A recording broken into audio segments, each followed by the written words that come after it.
Nous sommes au 36e jour de grève et nous sommes toujours de plus en plus nombreux à se mettre en grève et à participer aux manifestations. Non, les mobilisations ne faiblissent pas et de très nombreuses actions ont eu lieu pendant toute la période de fin d'année. Déploiement, concerts, réveillons revendicatifs, distribution de jouets et actions de solidarité, manifestations et rassemblements. Il n'y a pas eu de trêve. N'en déplaise à certains. Les cheminots, les agents de la RATP, comme le personnel de l'Opéra de Paris, et toutes celles et ceux qui sont en grève depuis le 5 décembre, sont plus que jamais déterminés et décident chaque jour la reconduction de la grève. Au-delà des retraites, c'est tout notre système social, conquis après-guerre avec le Conseil national de la résistance, qu'ils veulent mettre à mal.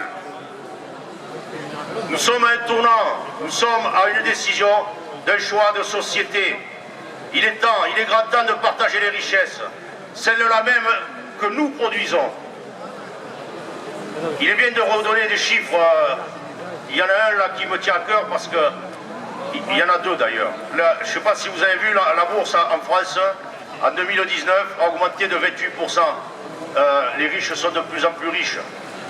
Dans les années 80, nous travaillions 9 jours par an, chaque salarié, 9 jours par an pour les actionnaires. Aujourd'hui, c'est 45. C'est 5 fois plus. La population, malgré les pressions gouvernementales et médiatiques, soutient très majoritairement notre mouvement social. Elle manifeste son soutien en versant massivement aux caisses de solidarité ou en participant aux initiatives initiées par les organisations syndicales et les grévistes. Il faut continuer le combat jusqu'au retrait de cette réforme injuste. Nous appelons d'ailleurs tous les salariés de France à rentrer dans la grève reconductible. Face à ce mouvement inédit, le gouvernement joue l'enlisement. Certains de ses ministres stigmatisant le secteur qui refuse de négocier des régressions sociales. Lors de ses vœux, le président de la République a confirmé qu'il n'entend rien, se contentant de répéter les mêmes affirmations qui n'ont convaincu personne depuis 2 ans.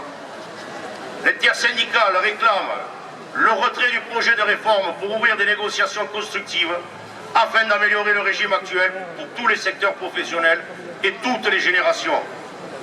Face à un tel mépris du gouvernement, les organisations syndicales, CGC, CGT, FO, FSU, Solidaires, UNEF et UNEL, appellent à construire les conditions d'une grève interprofessionnelle d'ampleur dès aujourd'hui avec des manifestations partout sur le territoire. Nous appelons à mettre en débat dès lundi dans toutes les entreprises, services et lieux d'études en organisant des assemblées générales de salariés, d'étudiants et de lycéens. Nous appelons aussi à faire du samedi 11 janvier une journée de manifestation dans tout le pays. D'ailleurs, un rassemblement sera organisé ici à 10 h devant la mairie. Voilà, il ne faut rien lâcher, il faut continuer. Et j'appelle solennellement toutes celles et ceux qui ne sont pas encore en grève ou qui le font par parcimonie de se mettre en grève reconductible à partir d'aujourd'hui et jusqu'à ce que le gouvernement retire cette réforme injuste.